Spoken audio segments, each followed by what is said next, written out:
অন্যদিকে কামারহাটি এসআই হাসপাতালে lift বিভ্রাট, overload হয়ে যাওয়ায় আটকে পড়ে লিফট। সে সময় লিফটে ছিলেন কয়েকজন রোগী ও রোগীর আত্মীয়। পরে তাদের উদ্ধার করা হয়।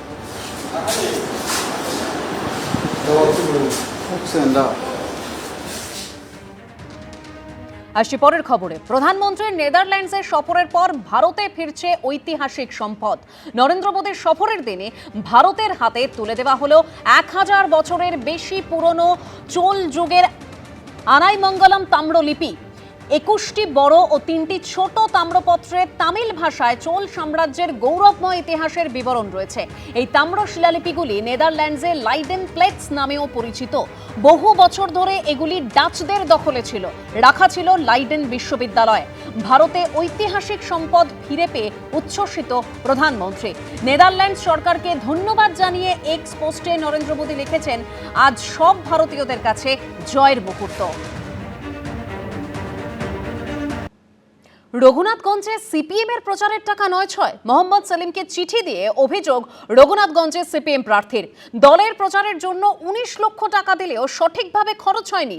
সিপিএম রাজ্য কমিটির সদস্য সোমনাথ সিং রায়কে 19 লক্ষ টাকা দিয়েছিলাম।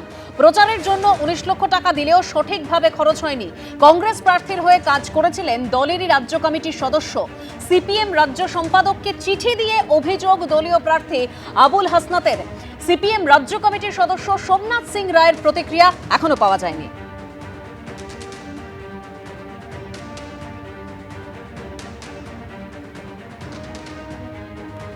অনেক সিপিএম এর যারা কর্মী একটা অংশ তারা কংগ্রেসকে ভোট দিতে বলেছে, আর এর সঙ্গে একজন নেতাও যুক্ত আছে। তার যা এলাকার যা মানুষের কাছে যারা নিরপেক্ষ তদন্ত করলে পেয়ে যাবে যে তার ব্যবসা এটা সেইভাবে করে। আমি হেরেছি সেটা বড় প্রশ্ন না, এর আগেও 2বার 3বার হেরেছি, কিন্তু নির্বাচনের যে ফলে দেখা যাচ্ছে যে আমাদের বামফ্রন্ট, আমাদের যে সিপিআইএম দলের ভোট সেটা সরাসরি কংগ্রেসের পক্ষে চলে গেছে।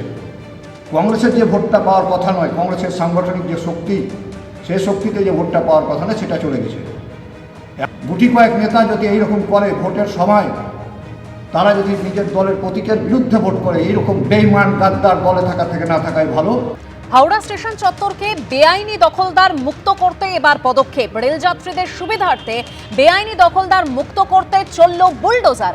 সরাসরি হাওড়া স্টেশন চত্বরের ছবিটা রাখবো, আমাদের প্রতিনিধি সুনীত হালদার রয়েছেন সেখানে। সুনীত,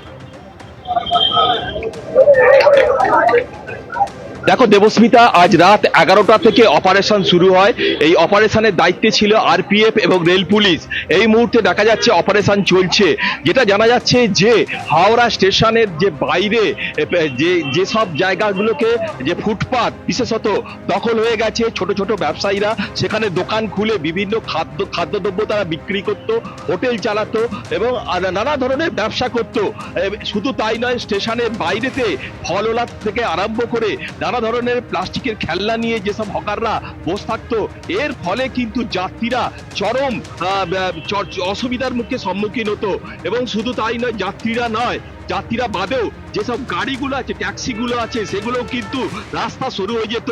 এবং এই নিয়ে রেল কর্তৃপক্ষের কাছে যাত্রীরা বারবার অভিযোগ দায়ের করে আজকে রাত্রির 11টা নাগাদ আরপিএফ এবং জিআরপি যৌথভাবে অপারেশন শুরু করে এবং এখনো অপারেশন চলছে।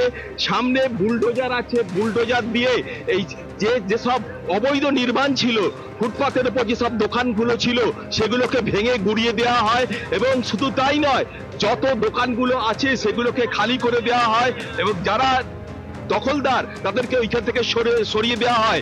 এই ঘটনাটাকে ঘিরে এলাকায় উত্তেজনা দেখা দেয়। তবে ঘটনাস্থলে বিরাট পুলিশ বাহিনী ও র্যাব থাকায় এখনো পর্যন্ত কোনো অপ্রীতিকর ঘটনা ঘটেনি।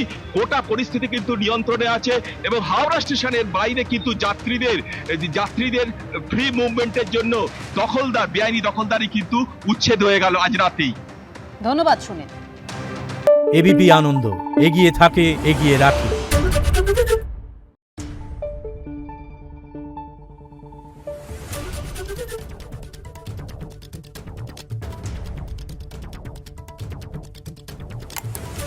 Thank you.